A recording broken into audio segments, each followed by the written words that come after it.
সৈয়দ ম্যানশনে ফিরতে ফিরতে সপ্তর্ষি ও ভিয়ানের কিছুটা দেরি হয়ে গেল। ভিয়ান নিজে সপ্তর্ষিকে নিয়ে আসলেও পুরোটা রাস্তা তার সাথে একটা কথাও বলেনি। সপ্তর্ষিও পুরোটা রাস্তা নীরব ভূমিকা পালন করে এসেছে।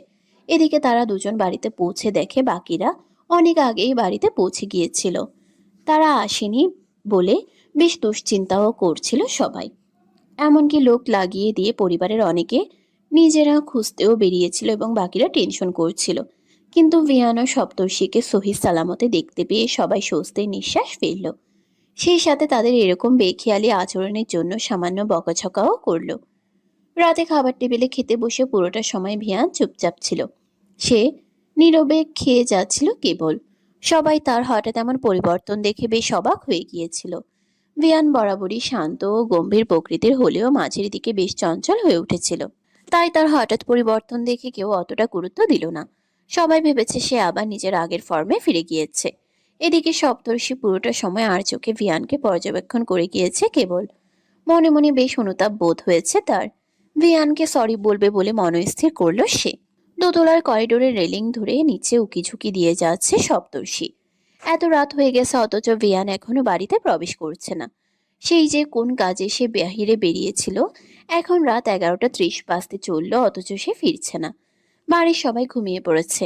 তবুও ড্রয়িং রুম এবং দোতলার করিডোরের বেশ কিছু লাইট অন রয়েছে। সপ্তর্ষি অস্থির চিত্তে পায়চারি করছে, আবার এসে নিচের দিকে উকি দিচ্ছে। হঠাৎ করে সদর দরজা দিয়ে ভিয়ানকে প্রবেশ করতে দেখতে পেল সপ্তর্ষি।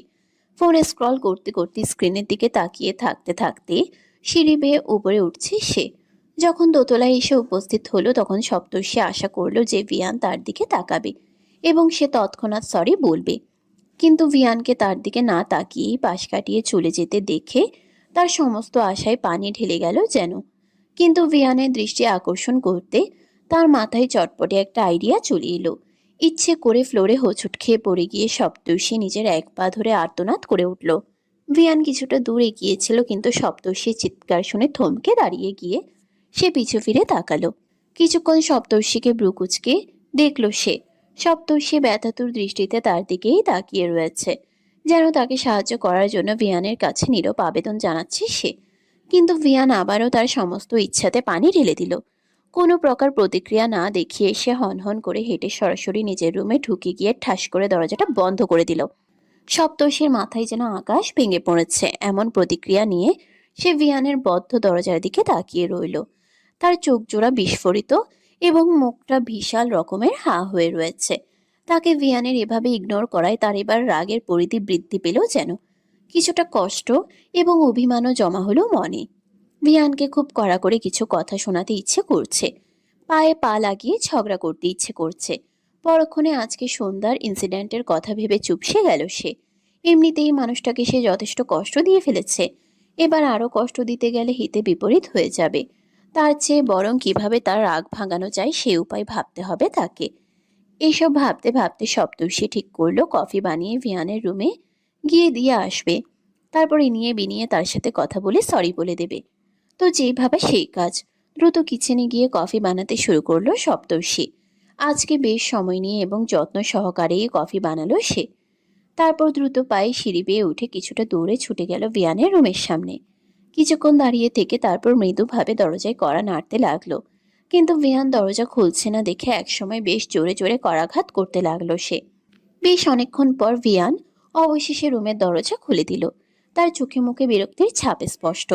পোশাক এবং মুখের অবস্থা দেখলে বোঝা যায় যে সে ঘুমের প্রস্তুতি নিচ্ছিল। সপ্তর্ষির ডাকাডাকিতে সেসবের ব্যাঘাত ঘটেছে। সপ্তর্ষি নিজের অপ্রস্তুত ভাবটা সামলে নিয়ে ভিয়ানের মুখের সামনে কফির মগটা উঁচিয়ে আমতা আমতা করে বলে উঠল। তোমার কফি। ভিয়ান ব্রুকুচকে জিজ্ঞেস করলো। আমি তোকে কফি আনতে বলেছি? তাছাড়া রাতে যে আমি কফি খাই না সেটা তুই জানিস না? সপ্তর্ষি এক হাতে মাথা চুলকে বলল। এমনি তোমার জন্য বানাতে মন চাইলো আর কি। বানাতে মন চাইলে নিজে গিয়ে খা, আমার জন্য বানাতে হবে না তোকে। কথাগুলো বলে ভিয়ান সপ্তর্ষির মুখের উপর দরজা বন্ধ করে দিতে চাইল। সপ্তর্ষি দ্রুত এক হাতে দরজা টেকিয়ে তড়িঘড়ি করে বলে উঠল। তোমার কি ন্যূনতম ম্যানার্স নেই ভিয়ান ভাইয়া? এভাবে একটা মেয়ের মুখের উপর দরজা বন্ধ করে দিচ্ছ, দ্যাটস নট ফেয়ার। ভিয়ান কিছুটা বিরক্তি সহকারে বলল। এত রাতে আমার ঝাড়ি খেতে না চাইলে দ্রুত নিজের রুমে যা। ভিয়ানের কথা শুনে সপ্তর্ষিও বেশ রেগে গেল। তখন আছাড় খেয়ে পড়ে গেলেও ভিয়ানের কোনো প্রতিক্রিয়া না দেখানোর ব্যাপারটা মাথায় চলে এলো তার। সে কোমরে এক হাত চেপে ধরে কিছুটা উচ্চস্বরে বলে উঠল। আমি কষ্ট করে কফি বানিয়ে এনেছি, মানে তোমার সেটা খেতেই হবে। আমার কষ্টের কি কোনো মূল্য নেই তোমার কাছে? হুম।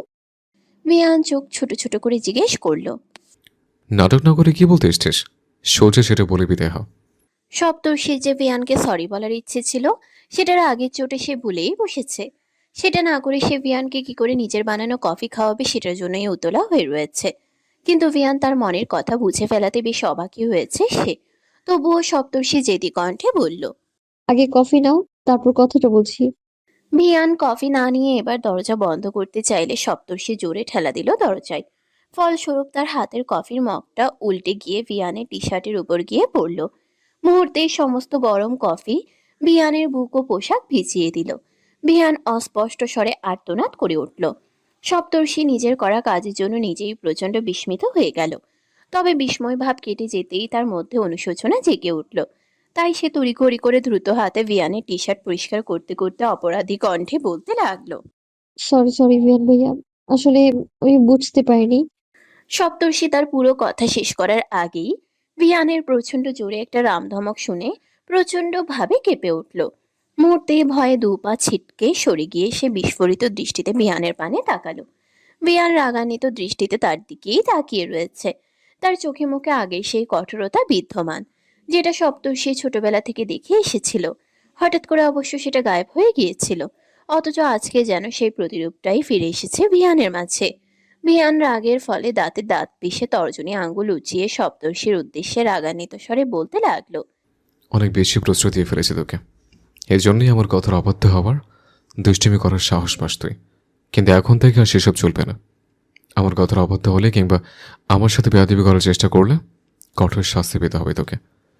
আজকের মতো ক্ষমা করছি। পরের বার এমন কোনো ভুল কিংবা অন্যায় করলে তোকে তো কৃতকর্মের জন্য কঠিন শাস্তি পেতে হবে। মাইন্ডেড। কথাগুলো বলে ঠাস করে সপ্তর্ষির মুখের উপরে দরজাটা বন্ধ করে দিল ভিয়ান। সেই শব্দে সপ্তর্ষি আরেক দফা কেঁপে উঠল। সেই সাথে নীলাভ দু চোখ ছাপিয়ে অশ্রুকণা জমা হলো তার। অভিমান, কষ্টে ও যন্ত্রণায় বুকটা ভীষণ বিদীর্ণ হয়ে উঠল। এই মুহূর্তে শরীরটা থরথর করে কাঁপছে তার। ঠিক সেই মুহূর্তে কাঁধে কারোর স্পর্শ অনুভূত হতেই সে আরেক দফা কেঁপে উঠল। চমকে পেছনে তাকাতেই মুস্কানকে দেখে কিছুটা ধাতস্থ হলো সে। তবে চোখের পানি লুকাতে ব্যর্থ হলো সপ্তর্ষি। মুস্কান সপ্তর্ষির বিধ্বস্ত চেহারা পর্যবেক্ষণ করে তার দুই কাঁধ জড়িয়ে ধরে উদ্বিগ্ন কণ্ঠে বলতে লাগলো। তুই কাঁদছিস কেন অপু? কি হয়েছে তোর? আর এত রাতে তুই বিহান ভাইয়ার রুমে সামনে কি করছিস? ভাইয়া কিছু বলেছে তোকে? সপ্তর্ষি কোনো কথা না বলে মুস্কানকে জড়িয়ে ধরে হাউমাউ করে কেঁদে উঠল। সপ্তর্ষির কান্না দেখে মুস্কানেরও ভীষণ খারাপ লাগতে লাগলো। সে তাকে আর কোনো কথা জিজ্ঞেস না করে তার পিঠে আলতো হাত বুলিয়ে দিতে দিতে নীরব সান্ত্বনা দিতে লাগলো। বেশ অনেকক্ষণ কেটে গেলে সপ্তর্ষিকে বুঝিয়ে শুনিয়ে নিজের রুমের দিকে নিয়ে যেতে লাগলো মুস্কান। যাওয়ার সময় সপ্তর্ষি অশ্রুসিক্ত নয়নে ভিয়ানের বদ্ধ দরজার পানে এক বুক অভিমান ও যন্ত্রণা নিয়ে তাকিয়ে আবার সামনের দিকে হাঁটতে শুরু করলো। বদ্ধ দরজার বিপরীত পাশে ভিয়ান ব্যালকনিতে খালি গায়ে দাঁড়িয়ে রয়েছে। পরনে কেবল একটি ধূসর রঙের ট্রাউজার। শীতের হিমশীতল বাতাস তার শরীরে প্রবেশ করে ঠান্ডার হাতছানি বইয়ে দিলেও সে টু শব্দটি পর্যন্ত করছে না। এক জায়গায় স্থির দাঁড়িয়ে রয়েছে। বারবার সিগারেট ফুঁকে ফুঁকে নাক মুখ দিয়ে তার ধোঁয়া আকাশপানে ছড়িয়ে দিচ্ছে বুকের যন্ত্রণা হালকা করার জন্য। তবুও তার বুকের বাঁ পাশটা ভীষণভাবে পুড়ছে। পুরুক, ওটা পোড়ার জন্য সারাটা জীবনই পড়ে রয়েছে। ভিয়ানের চোখ দুটো কেমন যেন রক্তলাল হয়ে গিয়েছে, কিন্তু সেগুলো পেরিয়ে অশ্রু বের হতে পারলো না কিছুতেই। ভিয়ান কালো আকাশের পানে তাকিয়ে ঠান্ডা ও নির্যাত স্বরে বলতে লাগলো। এখন থেকে আমি পড়লে তোকে সহ পড়াবো। আগামীকালের সারপ্রাইজের জন্য রেডি হয়ে যা সন্ধ্যাবতী। সকালবেলা চুপচাপ ব্যালকনির দোলনায় বসে রয়েছে সপ্তর্ষি।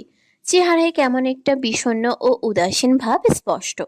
মৃদু মন্দ শীতল বাতাস তাকে ছুঁয়ে দিয়ে যাচ্ছে বারংবার। অন্য সময় বাড়ি জুড়ে হই হুল্লোড় বাঁধিয়ে রাখলেও আজ কেমন যেন চুপচাপ থাকতে ইচ্ছে হচ্ছে তার। ভিয়ানের সাথে ভীষণ ঝগড়া করতেও ইচ্ছে হচ্ছে। গতকাল রাতের ঘটনার জেরে সে মনে মনে ঠিক করেছে ভিয়ানকে সে আর সরি বলবে না। উল্টে গতকাল রাতের জন্য তাকে দিয়ে সরি বলাবে, তার সাথে অ্যাটিটিউড দেখানো, এমন কিছুতেই হতে দেবে না সে। তখনই তার পাশের ব্যালকনিতে ভিয়ানকে এক্সারসাইজ করতে দেখতে পেল সপ্তর্ষি।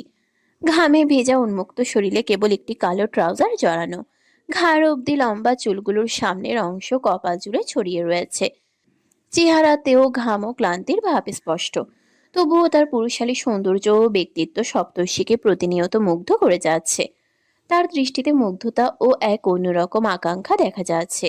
অবশ্য এমন দৃষ্টিতে ভিয়ানকে কমই দেখা হয়েছে তার। হঠাৎ করে ফোনে একটি কল আসার পর ভিয়ান কল রিসিভ করে কথা বলতে লাগলো। তারপর ফোন রেখে টাওয়াল দিয়ে শরীর মুছে টি শার্ট গায়ে জড়িয়ে নিয়ে দ্রুত হেঁটে ব্যালকনি ত্যাগ করলো ভিয়ান। তৎক্ষণাৎ সপ্তর্ষির মুগ্ধতা ভরা দৃষ্টিতে ব্যাঘাত ঘটল। সে বিভ্রান্ত দৃষ্টি নিয়ে ভিয়ানের গমন পথের দিকে তাকিয়ে রইল। তারপর আবার মনমরা হয়ে দোলনায় হেলান দিয়ে বসে রইল। ভিয়ান যাওয়ার 5 মিনিট পরেই মুস্কান দ্রুত পায়ে হেঁটে এসে সপ্তর্ষির সামনে উপস্থিত হলো। তার চোখে মুখে উৎফুল্লতা ও চঞ্চলতা বিরাজ করছে। মুস্কান তড়িঘড়ি করে সপ্তর্ষির সামনে ছুটে আসতেই সপ্তর্ষি উঠে সোজা হয়ে বসলো। তারপর ব্রুকুচকে মুস্কানকে জিজ্ঞেস করলো। এমন ব্যাঙের মতো লাফাচ্ছিস কেন? কি হয়েছে তোর? মুস্কান সপ্তর্ষির পায়ের সামনে হাঁটু গেড়ে বসে উৎফুল্লতা বজায় রেখেই দ্রুত কণ্ঠে বলতে লাগলো। আরে কি হয়নি সেটা বল আপু। আমাদের বাড়িতে নতুন একটা অতিথি এসেছে, উপস্থিত হয়েছে। কে এসেছে? মুস্কান সপ্তর্ষির হাত ধরে টানতে টানতে তাকে নিয়ে ছুটে যেতে যেতে বলল। নিজের চোখে গিয়ে দেখে নিস। তবে তোর সাথে তার একটা জিনিসের মিল আছে। সপ্তর্ষি মুস্কানের সাথে ছুটে যেতে যেতে জিজ্ঞেস করলো। কোন জিনিসের মিল আছে? নীলাফ চোখ। তোর যেমন নীল চোখ আছে, ওই মেয়েটিরও তেমনি নীল চোখ রয়েছে। এবার সপ্তর্ষির পদযুগল থেমে যেতে চাইল। নানা প্রশ্নে এসে তার মনের আঙ্গিনায় ভিড় করলো। মুস্কানকে কিছু জিজ্ঞেস করার আগেই সে টানতে টানতে সিঁড়ি বেয়ে নেমে ড্রয়িং রুমে এনে উপস্থিত করলো সপ্তর্ষিকে। ততক্ষণে বাড়িতে প্রায় সকলে ড্রয়িং রুমে এসে উপস্থিত হয়েছে। সকলকে ছাপিয়ে সপ্তর্ষির প্রথমেই দৃষ্টি গেল নীলা পাখিদয় ও বার্গান্ডি কালারের কেশ বিশিষ্ট এক সুন্দরী বিদেশি তরুণীর উপর। তার ঠিক পাশাপাশি কিছুটা দূরত্ব বজায় রেখে সোফায় বসে রয়েছে ভিয়ান। হাসি মুখে ইংরেজিতে বেশ কিছু বাক্য বিনিময়ও করছে তারা। দৃশ্যটা মোটেও হজম করতে পারল না সপ্তর্ষি। না চাইতেও একটা চিনচিনে ক্রোধ আগুনের মতো তার সর্বাঙ্গে ছড়িয়ে পড়ল। তবে সকলের সামনে কোনো সিন ক্রিয়েট করতে না চাওয়ায় কেবল কঠোর দৃষ্টিপাত নিক্ষেপ করে মেয়েটি ও ভিয়ানের পানে তাকিয়ে রইল সে। বাড়ির সকলে অবশ্য মেয়েটিকে বেশ সমাদর করছে, তার সাথে হাসি মুখে কথা বলছে এবং মিসেস স্বর্ণলতা এক ধাপ এগিয়ে গিয়ে নিজ হাতে মেয়েটির সামনে হাসি মুখে নাস্তা পরিবেশন করছেন। অবশ্য অতিথি আপ্যায়নে বরাবরই তিনি শৌখিন স্বভাবের। মেয়েটির দৃষ্টি হঠাৎ করে সপ্তর্ষির উপর পড়তেই সে কথাবার্তা থামিয়ে দিয়ে তার পানে তাকিয়ে রইল। বেশ কিছুক্ষণ তীক্ষ্ণ দৃষ্টিতে সপ্তর্ষিকে পর্যবেক্ষণ করে অবশেষে মুখে হাসি ফোটালো সে। তারপর উঠে দাঁড়িয়ে এগিয়ে গিয়ে সপ্তর্ষির সামনে নিজের এক হাত বাড়িয়ে দিল। তারপর সপ্তর্ষির উদ্দেশ্যে হাসি মুখে ক্যাটক্যাটে ইংরেজিতে বলে উঠল। হ্যালো বিউটিফুল লেডি, তুমি সুনেরা আর সপ্তর্ষি রাইট? আমি Amelia Dubois. Mister Javian Ilham ভিয়ানের বিজনেস কোম্পানি অরোরা লেনের সাথে আমার কোম্পানি ভেলোরায়ের সম্পৃক্ততা হয়েছে, সেজন্য তার সাথে বিজনেস পার্টনার হিসেবে জয়েন হয়েছে আমি। এছাড়া আমি ফ্রান্সের একজন জনপ্রিয় মডেল এবং সিঙ্গার। মাঝখানে মিস্টার জাভিয়ান ইলহাম ভিয়ানের সাথে যদিও সামান্য একটা কারণে আমার ঝামেলা হয়েছিল, কিন্তু এখন সেটা মিটে গেছে। আমরা আবারও বিজনেস পার্টনার হয়ে গিয়েছি এবং সেই সাথে ভালো বন্ধুও। গুরুত্বপূর্ণ একটা কাজে বাংলাদেশে এসেছি আমি, কিন্তু এসে শুনতে পেলাম মিস্টার ভিয়ান নাকি গ্রামে চলে এসেছেন। তাই তাকে সারপ্রাইজ দিতে আমিও গ্রামে চলে এসেছি, কিন্তু ভাবিনি সে এবং তোমাদের পরিবার আমাকে এত উষ্ণ অভ্যর্থনা জানাবে। আমি সত্যিই আপ্লুত তোমাদের এত সুন্দর ব্যবহার এবং আন্তরিকতা দেখে। আশা করছি আগামী যে দিনগুলো এখানে থাকবো খুব ভালো কাটবে আমার। কথাগুলো বলে মুখের হাসি আরো প্রশস্ত করলো আমেলি, কিন্তু হ্যান্ডশেক করার উদ্দেশ্যে তার বাড়িয়ে দেওয়া হাতটা স্পর্শ করলো না সপ্তর্ষি। সে তীক্ষ্ণ দৃষ্টিতে আমেলির পানে তাকিয়ে রইল। তার ইচ্ছে করলো এই মুহূর্তে মেয়েটির মাথা ফাটিয়ে চৌচির করে দিতে। আসছে ভিয়ানকে সারপ্রাইজ দিতে, আর তাদের বাড়িতে দীর্ঘদিন থাকার জন্য। সে একদিনও তাকে এ বাড়িতে শান্তিতে থাকতে দিবে না বলে মনে মনে প্রতিজ্ঞা করলো। আর ভিয়ানের আশেপাশে তো একদমই ঘেঁচতে দিবে না। সপ্তর্ষি ভিয়ানের পানে একবার তীক্ষ্ণ দৃষ্টি নিক্ষেপ করে ধূপধাপ পা ফেলে সিঁড়ি দিয়ে দ্রুত উপরে উঠে গেল। তার পিছু পিছু মুস্কানও সেদিকে ছুটে গেল। এদিকে সপ্তর্ষির এরকম আচরণ ও প্রস্থান দেখে ধীরে ধীরে হাত গুটিয়ে নিল আমেলি। মুখের হাসিটাও মিলিয়ে গেল তার। কিছুটা অপমান বোধ হলেও মুখে সেটা প্রকাশ করল না সে। তবে ভিয়ান এগিয়ে এসে দ্রুততা সামলে নিল। প্যান্টের পকেটে 2 হাত গুজে গম্ভীর অথচ শান্ত কণ্ঠে সে আমেলির উদ্দেশ্যে ইংরেজিতে বলল, ওর কথা কিছু মনে করো না তুমি। ও খুব বন্ধুত্বপরায়ণ মনের আর মিষ্টি একটা মেয়ে। তোমার সাথে থাকতে থাকতে ওর একটা ভালো বন্ধুত্ব হয়ে যাবে। আমেলি ফর্মালিটি বজায় রাখতে মিষ্টি করে হেসে বলে উঠল, অফকোর্স, আমরা একটা বোনের মতো সম্পর্ক গড়ে তুলবো। ওকে, আমি আমার ছোট বোনের নজরেই দেখবো। কিন্তু ভিয়ান মনে মনে অবশ্য শয়তানি হাসি দিয়ে বলল, কিন্তু সপ্তর্ষি তো তোমাকে সতীনের নজরে দেখবে আমেলি। আমাকে তোমার সাথে দেখে জ্বলবে আর লুচির মতো ফুলবে। আর আমিও রিসার আগুনে আরো বেশি করে ঘি ঢালবো। তখন দেখা যাবে বেচারে ফুলে ফুলে একদিন ব্লাস্টে হয়ে যাবে। তখন কিভাবে মনের কথা চেপে রাখি আমিও দেখব। আমি সেই দিনটার জন্য অধীর আগ্রহে অপেক্ষা করে আছে। সপ্তর্ষি চিৎকার করে বলা হুঙ্কারে রীতিমতো কেঁপে উঠল মুস্কান। বুকে থুতু ছিটিয়ে সে সপ্তর্ষিকে নিজের দিকে ঘুরিয়ে নিয়ে বলে উঠল, কি সহ্য হচ্ছে না তোর? সপ্তর্ষি আরো জোরে চেঁচিয়ে বলল। ওই শেওড়া গাছের পেতনি আর মামদভূতটাকে। মুস্কান ভ্রু কুচকে জিজ্ঞেস করলো। কাদের কথা বলছিস তুই? ঠিক করে বলবি। সপ্তর্ষি রাগে কটমট করে আরো কিছু বলতে যাবে, ঠিক সেই সময় মুস্কানের একজন ক্লাসমেট এবং ছেলে বন্ধু রাফিন তাদের রুমের দরজার সামনে এসে হাজির হলো। ছেলেটার উচ্চতা লম্বা এবং স্বাস্থ্য ভালো হওয়ায় তাকে বেশ পরিণত যুবক বলে মনে হয়। মুস্কান ও সপ্তর্ষির দৃষ্টি রাফিনের দিকে পড়ল। ঠিক সেই মুহূর্তে ভিয়ান ও আমেলি একসাথে করিডোর দিয়ে হেঁটে আসছিল। সপ্তর্ষি সেটা দেখতে পেয়ে পুনরায় রেগে গেল, কিন্তু সেই সাথে তার মাথায় একটা দারুণ বুদ্ধি চলে এলো। সপ্তর্ষি রাফিনের হাত ধরে টেনে নিয়ে তাকে করিডোরে নিয়ে গিয়ে তার সাথে হাসি মুখে আলাপ জমাতে ব্যস্ত হয়ে পড়ল। মুস্কানও তাদের সাথে গিয়ে দাঁড়ালো। এদিকে সপ্তর্ষির এমন অপ্রত্যাশিত কাণ্ডে রাফিন ভেবাচেকা খেয়ে গেল। সপ্তর্ষি হঠাৎ এমন কেন করছে এটা তার এবং মুস্কানের বোধগম্য হলো না। এদিকে সপ্তর্ষি আর চোখে ভিয়ান ও আমেলিকে পর্যবেক্ষণ করে রাফিনের সাথে আরো অন্তরঙ্গভাবে আলাপ জমাতে লাগলো। মূলত ভিয়ানকে জেলাস ফিল করানোটাই তার আসল উদ্দেশ্য। সপ্তর্ষির স্পষ্ট মনে আছে ছোটবেলায় ভিয়ানের সামনে কোনো ছেলের সাথে এইভাবে কথা বলতে দেখলে ভিয়ান তাকে প্রচন্ড বকাবকি করত এবং ধমক দিত। এমনকি কয়েকবার গায়েও হাত তুলেছিল। আগে সেই ব্যাপারগুলো সপ্তর্ষির ভীষণ মন খারাপ লাগলেও এখন সে বুঝতে পারে ভিয়ানের রূঢ় ব্যবহারগুলোর আড়ালে মূলত অঢেল ভালোবাসা লুকায়িত ছিল। তাই এখনো সেই একই কাজ করে ভিয়ানের দৃষ্টি আকর্ষণ করতে চাইছে সে। তবে এবারও তার সমস্ত আশায় পানি ঢেলে দিয়ে ভিয়ান তার দিকে কোনোরূপ ভ্রুক্ষেপ না করে আমেলির সাথে কথা বলতে বলতে তাকে সহকারে নিজের রুমে চলে গেল। সপ্তর্ষি এতে যেমন হতাশাগ্রস্ত হলো, সেই সাথে মনের কোণে চিনচিনে ক্রোধ জমে উঠল তার। ভিয়ানের এই অবহেলা উপেক্ষামূলক আচরণ সে কিছুতেই মেনে নিতে পারছে না। এদিকে রাফিন সপ্তর্ষিকে আমতা আমতা করে বলার চেষ্টা করলো। আপু, কি হয়েছে আপনার? সপ্তর্ষি নিজের রাগ ঝাড়তে রাফিনের উপর চিল্লিয়ে উঠল। তাকে প্রকাণ্ড একটা ধমক মেরে সে রাগে ফুঁসতে ফুঁসতে গটগট পায়ে নিজের রুমে চলে গেল। মুস্কান ও রাফিন তার যাওয়ার পানে ফ্যালফ্যাল করে তাকিয়ে রইল। তারপর মুস্কান একটা দীর্ঘশ্বাস ফেলে রাফিনকে বলল, ওর কথায় কিছু মনে করিস না তুই। আজকাল ওর মাথার তার কয়েকটা ছিঁড়ে গেছে, বুঝছিস? রাফিন বুঝতে পেরেছে এমন ভঙ্গিতে মাথা নাড়ালো। এদিকে রাফিন মুস্কানের কাছ থেকে নিজের কয়েকটা নোটস কালেক্ট করে চলে গেল। রাফিনকে বিদায় দিতে গিয়ে মুস্কানের নজরে পড়ল জেসিয়া ও রুদ্রর খুনসুটিময় ঝগড়া। রুদ্র এটা ওটা করে জেসিয়াকে রাগাচ্ছে আর জেসিয়া রেগে গিয়ে তাকে মারার জন্য আক্রমণ করতে চাইছে, আর রুদ্র হাসতে হাসতে ছুটে চলেছে। এমন দৃশ্য দেখে মুস্কানের হাসি হাসি মুখটা মুহূর্তেই মলিন হয়ে গেল। মুস্কান মন খারাপ করে চলে যেতে নিতেই পেছন থেকে সায়েম তাকে ডেকে উঠল। এই যে মিস, আপনার হাতের আংটি খুলে নিচে পড়ে গেছে।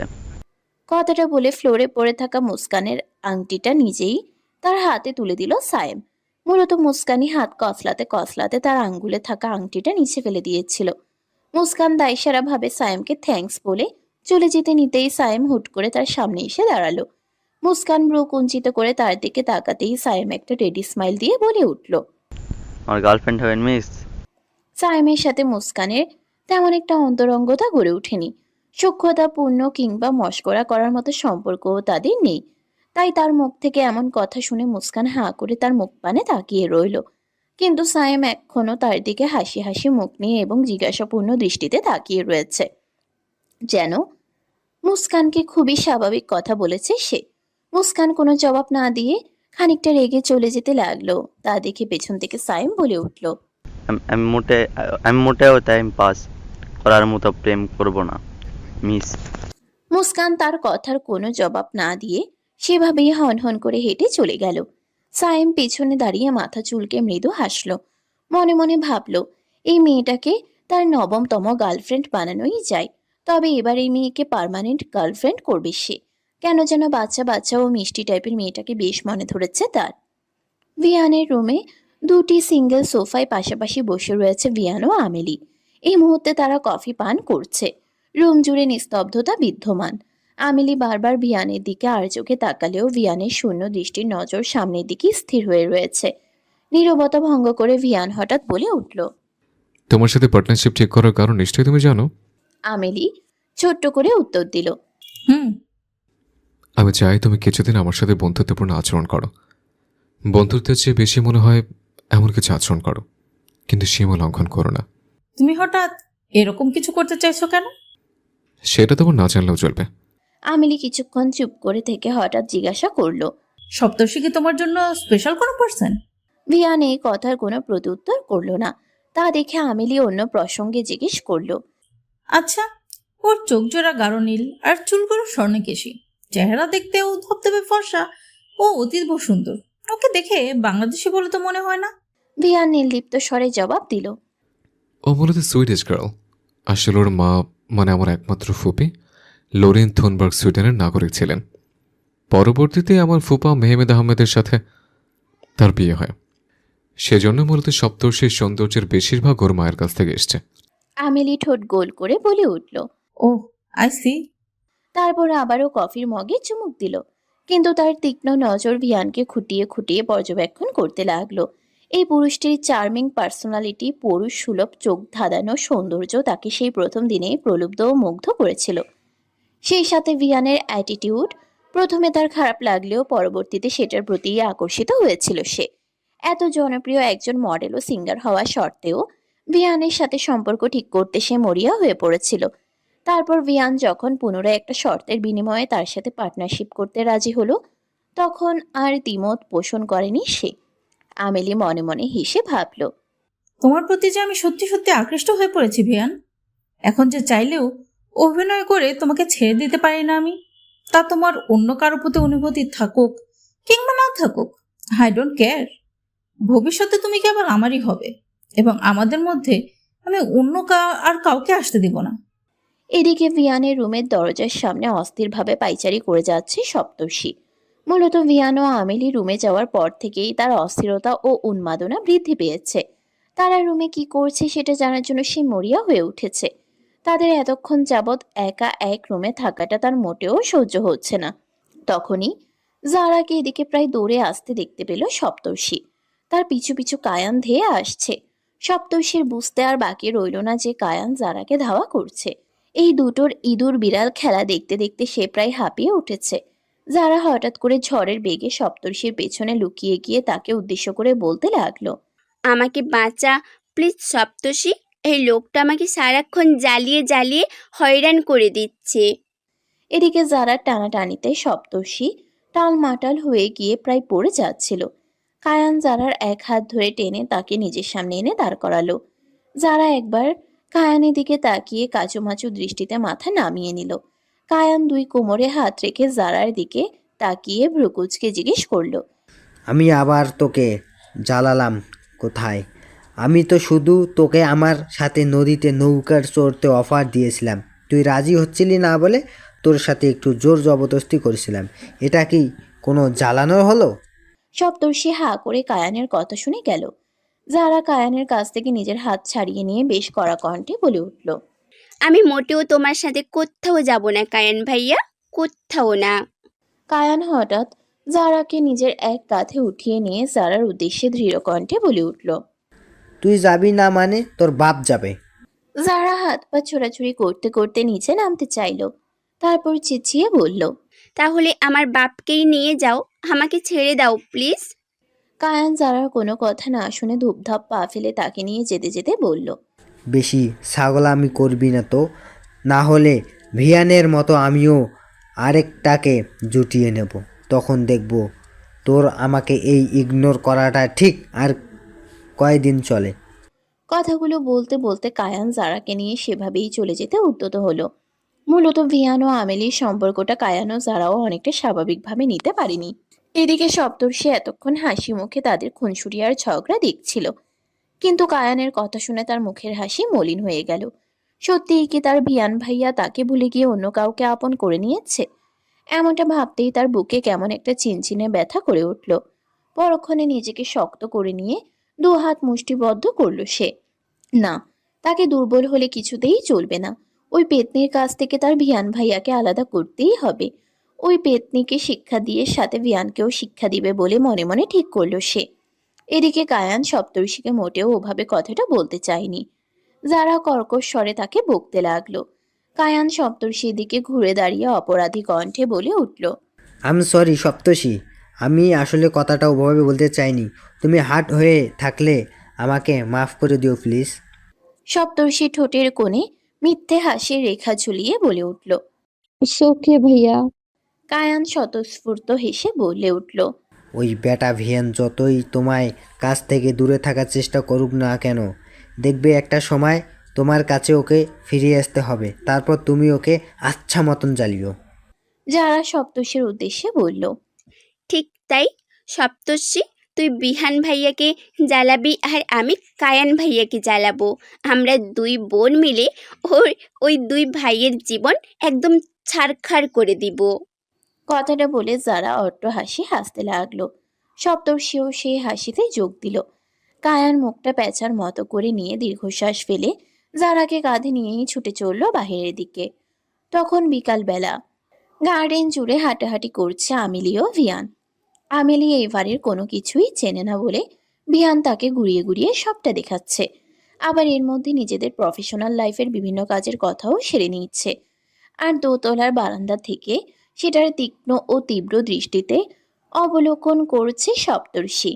তার ইচ্ছে করছে এই দুটোকে একদম নোংরা ডোবার মধ্যে চুবিয়ে রাখতে। হঠাৎ করে সপ্তর্ষির মাথায় একটা চমৎকার আইডিয়া চলে এলো।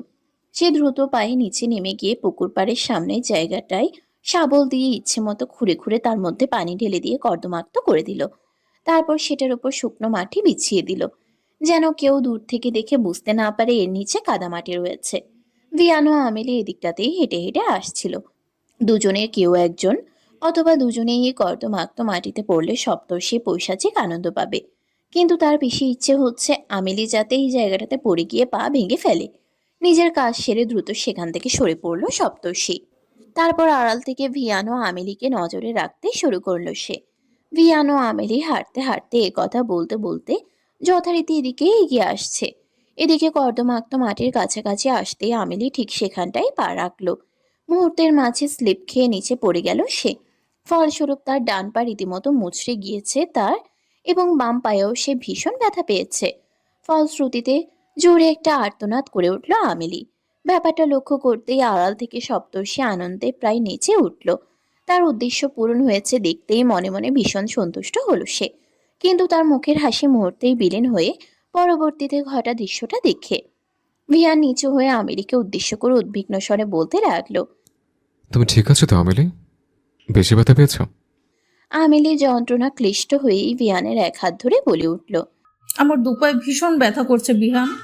ভিয়ান আমেলির পা দুটোতে হাত দিয়ে ঘষে ঘষে যন্ত্রণা কমানোর চেষ্টা করতে লাগলো। কিন্তু আমেলি আরো দ্বিগুণ জোরে আর্তনাদ করে ওঠায় ভিয়ান দ্রুত বেগে তাকে নিজের কোলে উঠিয়ে নিল। আমেলি সুযোগ পেয়ে তার ঘাড় ও কাঁধ নিজের দুই হাতে জড়িয়ে ধরল। তারপর তার আরো সহানুভূতি পাওয়ার উদ্দেশ্য দ্বিগুণ যন্ত্রণা সহকারে বলতে লাগলো, আমার ভীষণ ব্যথা করছে বিহান, আমি আর পারছি না, প্লিজ কিছু একটা করো। ভিয়ান আশ্বস্ত স্বরে বলে উঠল। ওয়েট, তুমি রুমে নিয়ে গিয়ে ডক্টর ডেকে ট্রিটমেন্ট শুরু করার ব্যবস্থা করছি। আমেলি হঠাৎ কোমল আওয়াজে বলে উঠল। তুমি সাথে থাকলেই আমার অর্ধেক যন্ত্রণা কমে যাবে ভিয়ান। কথাটা বলে ভিয়ানের বুকে মাথা রাখলো আমেলি। ভিয়ান অস্বস্তি বোধ করে আমেলির মাথাটা সরিয়ে দিতে নিলেই তৎক্ষণাৎ তার নজরে পড়ল আড়ালে দাঁড়িয়ে থাকা সপ্তর্ষি প্রতি, যে কিনা এই মুহূর্তে বজ্রা হতের মতো দাঁড়িয়ে থেকে ছলছল দৃষ্টি নিয়ে তাদের পানেই তাকিয়ে রয়েছে। সপ্তর্ষির এই বিধ্বস্ত প্রতিরূপ দেখে ভিয়ানের বুকটা ধক করে উঠলেও সে নিজের কাঠিন্যতা বজায় রাখলো। তাছাড়া এই কাজটাও যে সপ্তর্ষি সেটাও সে ভালোভাবে বুঝতে পারল। নিজের বুক থেকে আমেলির মাথাটা না সরিয়ে দিয়ে সে নিজেও কোমল কণ্ঠে তার উদ্দেশ্যে বলে উঠল। তুমি যন্ত্রণা পেলে যে আমারও প্রচণ্ড যন্ত্রণা হয় আমেলি সোনা, কিন্তু চিন্তা করো না, আমি আমার ভালোবাসা দিয়ে দ্রুত সে যন্ত্রণা লাঘব করে দেব। আমিলি ভিয়ানের এরূপ আচরণ ও কথাবার্তা শুনে বেশ অবাক হলো। তবে সেসবকে পাত্তা না দিয়ে সে ভীষণ খুশি হয়ে গেল। তার মনে হতে লাগলো ভিয়ানও তার প্রতি ধীরে ধীরে আকর্ষণ অনুভব করছে। তাই সে খুশিতে গদগদ হয়ে ভিয়ানের বুকে মুখ লুকালো। ভিয়ান আবারও সপ্তর্ষির পানে তাকালো, যে এই মুহূর্তে ক্রোধ, হতাশা আর যন্ত্রণার গ্লানিতে বিদ্ধ হয়ে তার দিকেই অপলক নয়নে তাকিয়ে রয়েছে। ভিয়ান রক্তিম দৃষ্টিতে তার দিকে তাকিয়ে রয়েছে। তার চোখের ভাষা সপ্তর্ষির বোধগম্য হলো না। ভিয়ান আমেরিকে নিয়ে চলে যেতেই সপ্তর্ষি কিছু মুহূর্ত পরে হাঁটু গেড়ে বসে পড়ে হাউমাউ করে কান্নায় লুটিয়ে পড়ল। তখনই হঠাৎ পরিষ্কার আকাশ কালো মেঘে ছেয়ে যেতে লাগলো। তীব্র মেঘের গর্জনের সাথে সাথে বৃষ্টির ফোঁটা পড়তে লাগলো ভূপৃষ্ঠ জুড়ে। সে চিৎকার করে কাঁদতে কাঁদতে আকাশের পানে তাকিয়ে থেকে ভিয়ানের উদ্দেশ্যে বলতে লাগলো। আমি ভুল করেছি বলে এত বড় শাস্তি তুমি আমায় দিতে পারলে মিয়ান ভাইয়া? আমি মানছি আমি অপরাধ করেছি, তাই বলে আমার আমার সাথে এমনটা তুমি করতে পারলে? আমার ভুলে শুধরানোর একটা সুযোগ তো অন্তত দিতে পারতে তুমি আমায়। কিন্তু তুমি তা দাওনি। আজকে যে যন্ত্রণা আমি উপভোগ করছি, আমি চাই সেই একই যন্ত্রণা তুমিও একদিন ভোগ করো। তোমারও বোঝা উচিত প্রিয় মানুষটার বুকে অন্য কাউকে দেখলে ঠিক কতটা কষ্ট লাগে, ঠিক কতটা দম বন্ধকর অনুভূতিতে আচ্ছন্ন হয়ে গিয়ে মরে যেতে ইচ্ছে হয়। সপ্তর্ষি তীব্র আহাজারি ও কান্নার মাধ্যমে এভাবে কেটে গেল অনেকটা সময়। বৃষ্টি থামার সাথে সাথে একসময় সপ্তর্ষির অশ্রুর বন্যাও থেমে গেল। কিন্তু সে অপরিসীম যন্ত্রণা সহকারে নির্জীব হয়ে সেখানটাতেই কাদা মাটিতে আচ্ছন্ন হয়ে ভেজা অবস্থায় বসে রইল। সপ্তর্ষি ভেবেছিল তার আহাজারি কেউ শোনেনি, কিন্তু পুকুর ঘাটের পেছন থেকে ভিয়ান তার সমস্ত আহাজারি ও কান্না শুনে নিয়েছিল। আমেলিকে রুমে পৌঁছে দিয়ে ডক্টর ডেকে ট্রিটমেন্ট করার কথা বলেই সে এখানটাই চলে এসেছিল। তারপর সপ্তর্ষির যন্ত্রণাদায়ক ও কান্না মিশ্রিত এই কথাগুলো শুনে বুক বিদীর্ণ করা তীব্র যন্ত্রণা অনুভূত হয়েছিল তার হৃদয়ে। বৃষ্টির সাথে সাথে মিশে গিয়েছিল তার অশ্রু কণাগুলো। এখন বৃষ্টি থেমে গেলে সেও এক বুক যন্ত্রণা নিয়ে পাথরের মূর্তির মতো সেখানটাই দাঁড়িয়ে রয়েছে। কিন্তু সপ্তর্ষি জানে না ভিয়ান যে তার কাছ থেকে কিছুটা দূরে লুকিয়ে দাঁড়িয়ে রয়েছে। ভিয়ান তো সপ্তর্ষিকে শাস্তি দিতে চেয়েছিল। তার দেওয়া শাস্তিটা কি খুব বেশি হয়ে গিয়েছে সপ্তর্ষির জন্য? মনে মনে একটা বিষয় নিয়ে তীব্র ভয় হতে লাগলো ভিয়ানের। সপ্তর্ষি সত্যিটা না জেনে তাকে দেওয়া সেই অভিসম্পাদগুলো কি আদৌ সত্যি হয়ে যাবে কোনোদিন? সে কি সত্যি সত্যি সপ্তর্ষিকে হারিয়ে ফেলবে কখনো? ধরণী জুড়ে নতুন একটা দিনের আগমন ঘটল। শীতের সকালে সূর্যের হলুদ আভা ও নরম আলো আরশিনগর গ্রাম জুড়ে তীক্ষ্ণভাবে ছড়িয়ে পড়ল। রাজকীয় সৈয়দ ম্যানশনও প্রাণ চাঞ্চল্যে ভরে উঠল। গাছগাছালি, সতেজ বাতাস, পাখিদের কিচিরমিচির আওয়াজ এবং মানুষের কোলাহলে জেগে উঠল সমস্ত বাড়ি। করিডোরের এক প্রান্তে গায়ে শাল জড়িয়ে বাহিরের প্রকৃতি পর্যবেক্ষণ করছে জেসিয়া। ইদানিং আগের তুলনায় বেশ চুপচাপ হয়ে গিয়েছে সে, বেশ ভাবুক ও গম্ভীর হয়ে গিয়েছে সে। এখনো দাঁড়িয়ে দাঁড়িয়ে নিজের জীবনের সমীকরণ মিলাচ্ছে সে। ভাও, হঠাৎ জোরে অদ্ভুত একটি আওয়াজ শুনে চমকে উঠল জেসিয়া। ধরফর করে উঠে মৃদু চিৎকার দিয়ে পেছনে তাকিয়ে রুদ্রকে দেখতে পেয়ে বেশ চমকে উঠল সে। সাথে সাথেই বিস্ময়ের আভা মুছে গিয়ে বিরক্তির রেখা ফুটে উঠল তার চোখে মুখে। অথচ রুদ্র দিব্যে হাসি হাসি মুখ নিয়ে বেশ শান্ত ভঙ্গিতে তার সামনে দাঁড়িয়ে রয়েছে। জেসিয়া নিজেকে সামলে নিয়ে বেশ কড়া কণ্ঠে বলে উঠল। বাথরুম করার জায়গা পাও না? এত বড় সাহস হয়ে গেছে? ছোটদের মতো আচরণ করতে লজ্জা করে না? রুদ্র ঠোঁটের কোণে হাসি অক্ষুণ্ণ রেখে প্রফুল্ল কণ্ঠে বলে উঠল। বিশ্বাস করো ব্লুরোজ, আমার এসব করতে মোটেও লজ্জা করে না। উল্টো তোমার সাথে বাদরামো করতে আমার ভীষণ মজা লাগে। জেসিয়া নাক ফুলিয়ে বলে উঠল। আপনি আমাকে তুমি করে বলছেন কেন? কোন সাহসে? তুমি বলতে সাহস প্রয়োজন হয় না মিস, আন্তরিকতা থাকা প্রয়োজন হয়, যেটা আমার মধ্যে শতভাগ রয়েছে। জেসিয়া আঙ্গুল উঁচিয়ে বিরক্তিস্বরে বলে উঠল। দেখুন। দেখাও। রুদ্রর হেয়ালিপূর্ণ কথায় জেসিয়া থতমত খেয়ে গেল। তবুও সে নিজেকে সামলে নিয়ে ঝাঁঝালো কণ্ঠে ফের বলে উঠল।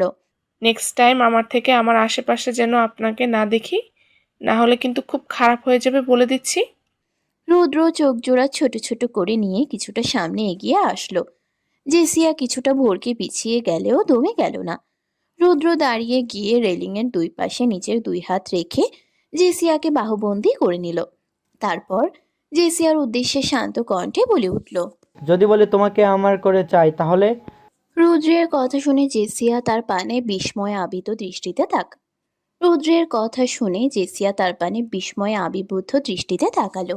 অথচ রুদ্রের ভাবভঙ্গি বেশ নির্লিপ্ত ও শান্ত। তবে জেসিয়ার মনে কিছু অনুভূতির আস্বাদন টের পাওয়া গেলেও সে মনে প্রাণে সেসবকে দমিয়ে রাখল। ভিয়ানের প্রত্যাখ্যানের কথা মনে আসতেই সে দুই হাত দিয়ে রুদ্রর বুকে ধাক্কা দিয়ে তাকে কিছুটা দূরে সরিয়ে দিল। রুদ্র অবাক দৃষ্টিতে তার পানে তাকালো। জেসিয়া রুর কণ্ঠে বলতে শুরু করলো, একদম আমার সাথে ভালোবাসার নাটক দেখাতে আসবে না বলে দিচ্ছি।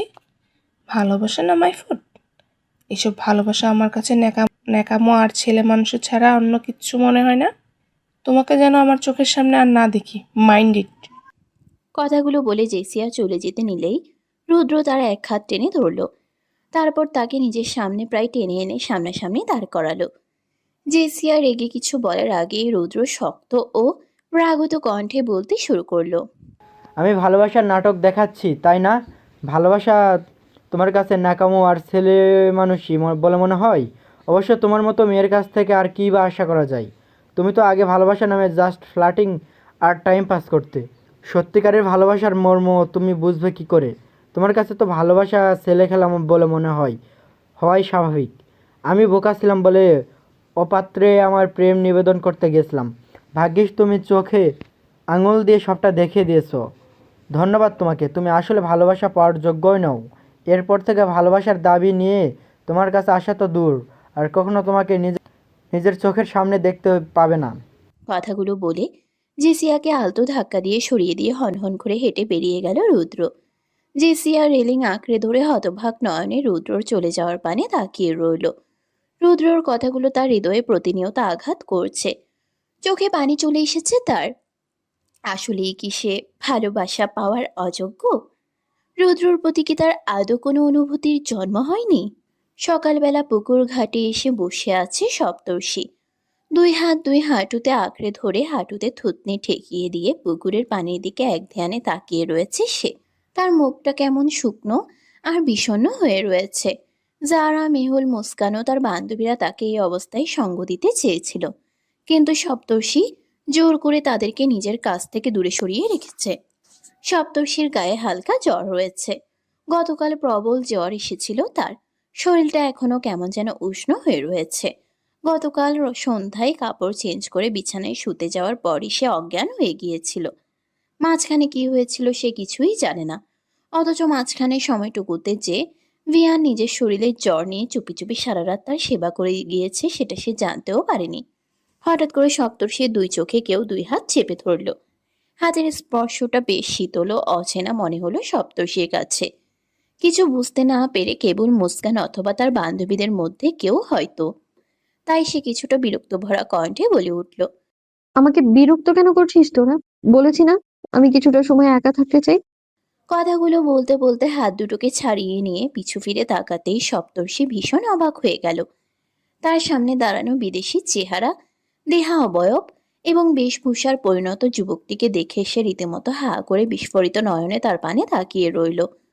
তবে যুবকটির চেহারার আদল তার কিছুটা চেনা চেনা বলে বোধ হচ্ছে, কিন্তু পুরোপুরি বুঝতে পারছে না আসলে কে সে। যুবকটি নিজে নিজে এগিয়ে এসে নিজের ডান হাত বাড়িয়ে দিল সপ্তর্ষির দিকে। তারপর হাসি মুখে ফরাইনার অ্যাকসেন্টে ভাঙা ভাঙা বাংলায় বলে উঠল, হাই, আমি অ্যালেক্স। তুমি আলসা, রাইট? সপ্তর্ষি নিজের বিস্মিত ভাব কাটিয়ে উঠে স্বাভাবিক কণ্ঠে জবাব দেওয়ার চেষ্টা করলো, হ্যালো এক্সেল, কিন্তু আমার নাম এলসা নয়, আমার নাম সপ্তর্ষি। সুনেহরা আরওয়াজ সপ্তর্ষি। সপ্তর্ষি হ্যান্ডশেক করছে না দেখে যুবকটি ইতস্তত করে নিজের হাত সরিয়ে নিল। তারপর সপ্তর্ষির পাশাপাশি পুকুর ঘাটের পাড়ে বসে পড়ে উৎফুল্ল কণ্ঠে বলতে শুরু করলো, আই নো দ্যাট তোমার বাংলাদেশ নাম সুপ্তর্ষি আর সুইডিশ নাম এলসা। আচ্ছা, তুমি কি আমাকে চিনতে পারছো? শেষের কথাটা বলে সপ্তর্ষির দিকে জিজ্ঞাসু দৃষ্টিতে তাকালো অ্যাক্সেল। সপ্তর্ষি কিছুক্ষণ তার দিকে মনোযোগ সহকারে তাকিয়ে থেকে নিরাশ কণ্ঠে বলে উঠল, আসলে আমি ঠিক চিনতে পারছি না আপনি আসলে কে। আপনার পরিচয় দিন তো। অ্যাক্সেল ফোঁস করে একটা নিঃশ্বাস ছেড়ে বলতে শুরু করলো, ওয়েল, আমার নাম অ্যালেক্স নিস্ট্রম। সম্পর্কে আমি তোমার কাজিন হই, অর্থাৎ আমি তোমার মামাতো ভাই হই, আর তুমি আমার ফুফাতো বোন হও। ফ্রেয়া থুনবার্গ আর এলিয়ান থুনবার্গ তোমার নানা নানি আর আমার দাদা দাদি হয়। আমরা সবাই তোমাদের গ্রামে বেড়াতে এসেছি। অবশ্য কেউ আমাদের আগমনের ব্যাপারে আগে থেকে জানতো না, কারণ আমরা তোমাদের সারপ্রাইজ দিতে এসেছিলাম। সে দেখি তোমাদের বাড়িতে আরও মেহমান এসেছে। কথাগুলো বলে একটু থামলো অ্যাক্সেল। তারপর সপ্তর্ষির দিকে তাকিয়ে উদ্গ্রীব কণ্ঠে জিজ্ঞেস করলো, তোমার কি আমার কথা মনে আছে? ছোটোবেলায় আমরা দুজনে কত ভালো বন্ধু ছিলাম। সুইডেনে গেলে তুমি আমার সাথে সবসময় খেলা করতে, আর আমিও তোমার সাথে স্বচ্ছন্দে সহকারে সময় কাটাতাম। এরপর একটা ঝামেলা নিয়ে তোমাদের সুইডেন যাওয়া বন্ধ হয়ে গেল, আর আমাদের যোগাযোগও শেষ হয়ে গেল। কিন্তু আমি তোমাকে এক মুহূর্তের জন্য কখনো ভুলতে পারিনি, এলসা। এদিকে সপ্তর্ষি অবাক হয়ে শুনতে লাগলো অ্যাক্সেলের কথাগুলো। তার আবছা আবছা মনে পড়তে লাগলো নিজের অতীতের স্মৃতির মুহূর্তগুলো। পরক্ষণে সে প্রফুল্ল স্বরে অ্যাক্সেলকে উদ্দেশ্য করে বলে উঠল, হ্যাঁ, আমার কিছু কিছু স্মৃতি মনে পড়েছে। তা তুমি কেমন আছো এক্সেল? অ্যাক্সেল হেসে বলল, আমি তো ভালোই ছিলাম, কিন্তু তোমাকে দেখার পর আরও ভালো হয়ে গেছি। তোমার খবর বলো, তুমি কেমন আছো? এবার সপ্তর্ষির মুখটা কেমন যেন মলিন হয়ে গেল। তবুও সে কথা ঘোরাতে অন্য প্রসঙ্গে বলে উঠল, আচ্ছা, তুমি বাংলা ভাষা শিখলে কবে থেকে? যখন থেকে জানতে পেরেছি আমি বাংলাদেশে আসব, তখন থেকেই। এমনকি গ্র্যান্ডফাদার আর গ্র্যান্ডমাদারও বাংলা ভাষা শিখে নিয়েছে। ও তাই? হ্যাঁ। এভাবে সপ্তর্ষি ও অ্যাক্সেলের কথোপকথন চলতে লাগলো। সাথে সাথে হালকা হাসাহাসিও চলল। কিন্তু সপ্তর্ষি ঘুণাক্ষরেও টের পেল না তাদের থেকে কিছুটা দূরত্বে ভিয়ান দাঁড়িয়ে আছে, এবং তাদের ঘনিষ্ঠতা দেখে ও কথাবার্তা শুনে মনে মনে প্রচণ্ডভাবে জ্বলছে। ভিয়ান নিজেকে কিছুতেই নিয়ন্ত্রণ করতে পারছে না, আর না পারছে সরাসরি গিয়ে কিছু বলতে অথবা সপ্তর্ষির গালে ফটাফট কয়েকটা চড় মেরে আসতে। কারণ নিজে থেকেই সপ্তর্ষিকে দূরে সরিয়ে দিয়েছে সে, এবং একই কাজ সেও করেছিল। তাই জ্বলন্ত দৃষ্টিতে তাদের দিকে তাকিয়ে থেকে হাত জোড়া মুষ্টিবদ্ধ করে নিল ভিয়ান। তবে আর বেশিক্ষণ তাদের এই দৃশ্য সহ্য করতে পারল না সে। তাদের দুজনের দিকে এগিয়ে গিয়ে হঠাৎ করে পেছন থেকে কঠোর কণ্ঠে বলে উঠল,